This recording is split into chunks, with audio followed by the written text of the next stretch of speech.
Осетины были расходным материалом, стали на защиту родного языка. Вы выступили против грузинской ассимиляции.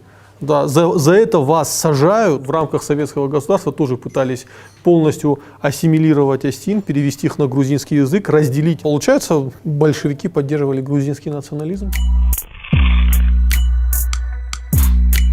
Уже конец войны. В Южной Осетии закрываются осетинские школы.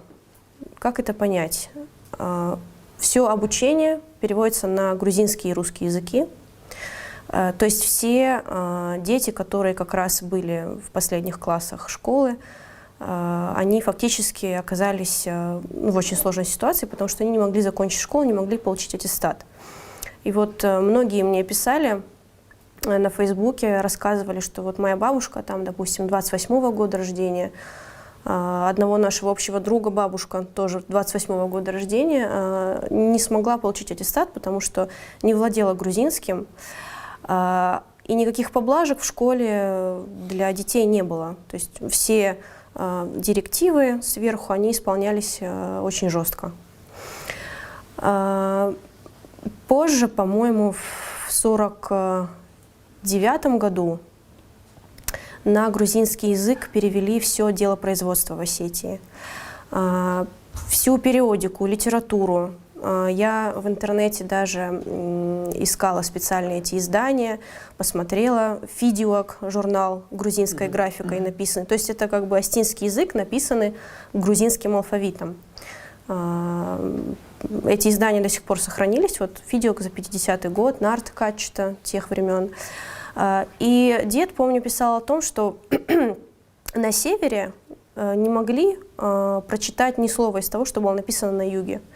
То есть ученые, интеллигенция на севере и на юге, они оказались еще больше отдельны друг от друга. Потому что то, что печаталось на юге, не могли воспринимать на севере. То же самое происходило с кадрами. Учителей осетинских меняли на грузинских учителей, директоров всех, в общем, хисотто, все, кто были осетины, их практически всех меняли на грузин, либо оставляли таких вот очень огрузинившихся осетин, которые...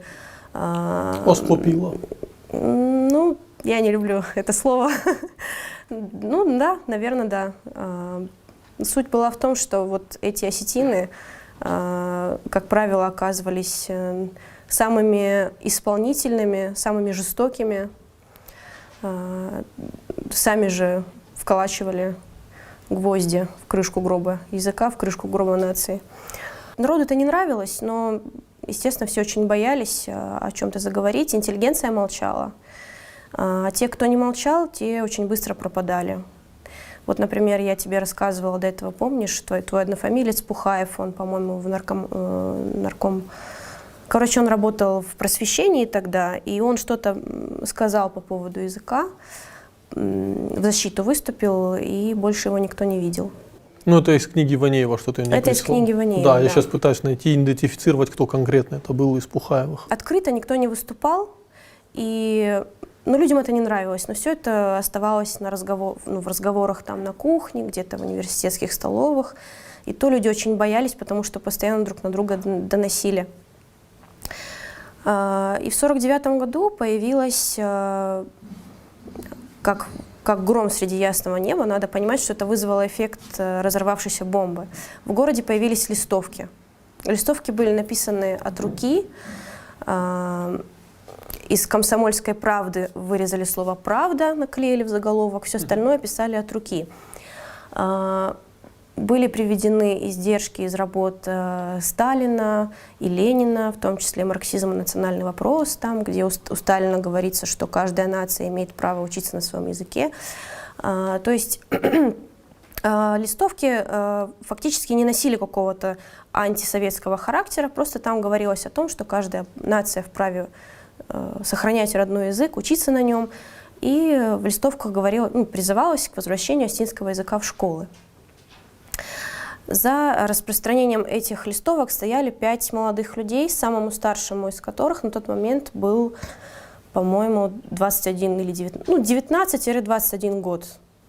По-моему, самый старший был Ладик, он 29-го, кажется, года. Ты не помнишь? Владимир Ваней. Ну, а то, что он был самый старший, это я помню, но вот сколько ему конкретно было. Ну, это не я уже намного, то есть они практически все были ровесники. Дед был младше, деду было 19, дед 30-го года. Вот Давайте Ладику. поименно всех назовем, чтобы Да, знали. их 5. Это Владимир Ванеев. Кто книгу написал, да. Ладик написал не одну книгу, он написал несколько книг. Он вообще довольно известный в Южной Осетии был публицист и драматург. Он окончил филфак, то есть у него много книг. Но да, вот та книга, о которой ты говоришь. Владимир Ванеев, Георгий Бекоев, Заур Джоев, Лев Гасиев и Хашби Габуев. 5. Изначально костяк состоял из 4 человек. Это все перечисленные, кроме моего деда.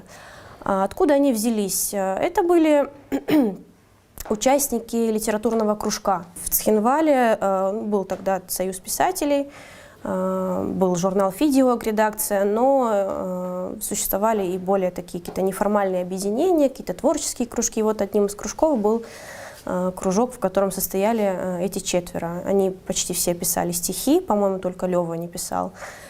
Пробовали себя в качестве писателей и вот жили такой интеллектуальной жизнью. И вот они решили этим заняться.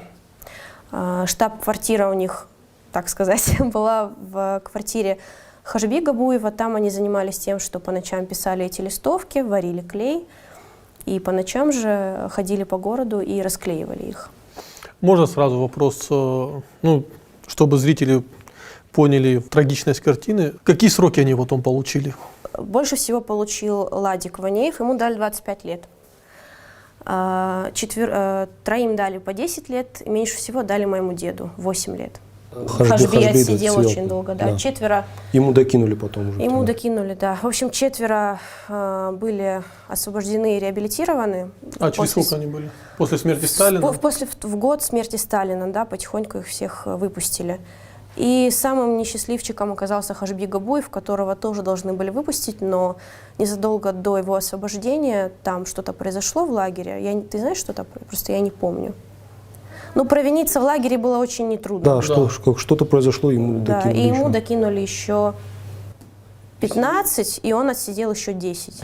Есть известная фотография, где сидят уже освобожденные члены организации вчетвером, и нету 5-го. Вот 5-й как раз еще тогда сидел. Да, Хашби тогда сидел. Причем их никто не уведомил о том, что ему продлили срок.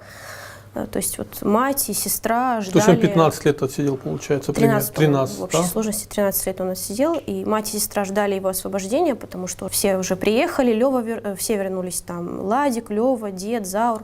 А остальные минимум 4 года отсидели тогда, да? В 51-м их летом арестовали в августе, да, и в 53-м освободили. То есть молодые люди, которые искренне верили в социалистическую мечту, да, в равенство народов перед коммунизмом, апеллировали к Сталину и к Марксу, причем за это жестоко поплатились и были осуждены. И если бы не смерть Сталина, скорее всего, они бы отсидели полные сроки, но началась либерализация, стали отпускать людей. И им просто повезло, что человек, в которого они верили, который на самом деле был страшным тираном, просто умер. Для них это, естественно, было неочевидно, они были как бы дети своей эпохи. Это, кстати, важный момент. Да, это очень важно понимать, что тогда для них это абсолютно не было очевидно. Они думали, что в Москве не знают о том, что происходит в Южной Осетии, что вот этот беспредел, вот грузинский шовинизм, который примешивался к самой репрессивной машине, то есть в Южной Осетии ко всему еще примешивался грузинский шовинизм.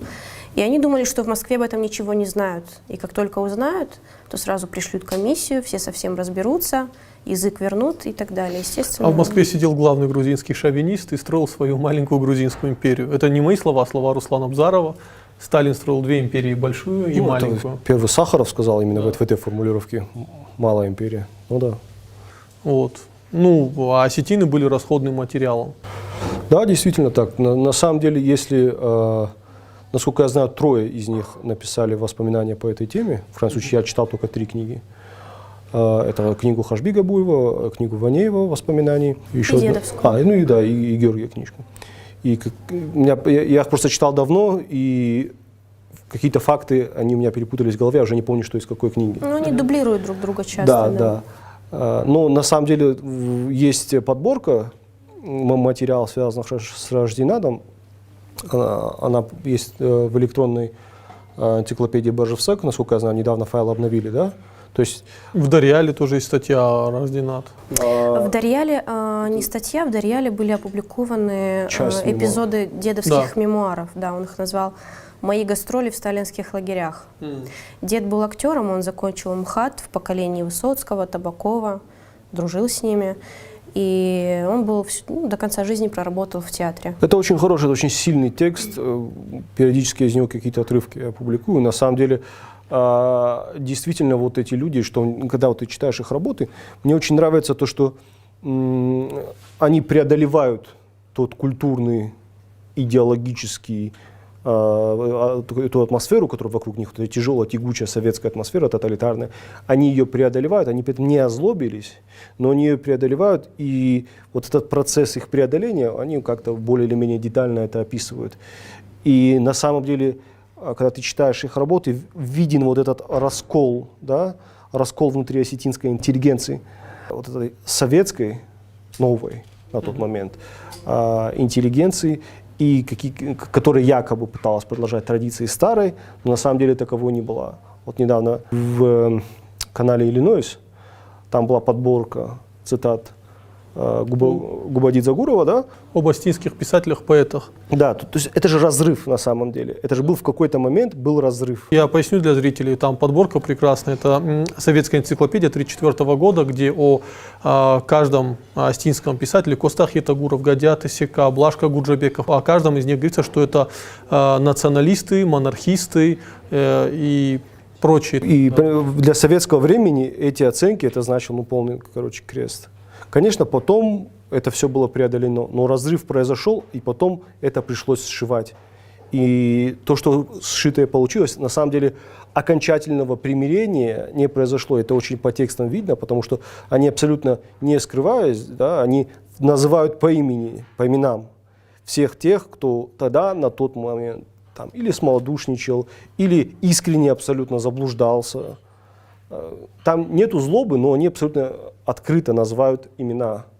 И насколько я знаю, насколько я это понял из разговора с Георгием, до конца этот конфликт, этот разрыв, то есть какого-то конфликта не было, но такого примирения. Говори уже прямо, они до конца жизни просто терпеть не могли определенных людей. Ну, понимаешь, там не было какого-то взаимного поливания грязью. Действительно не да. было. Но все равно вот этот Послушайте, конфликт... вы 5 молодых ребят, которые только что поступили в вуз, вы никого не убили, ничего плохого не делали, вы стали на защиту родного языка, вы выступили против грузинской ассимиляции.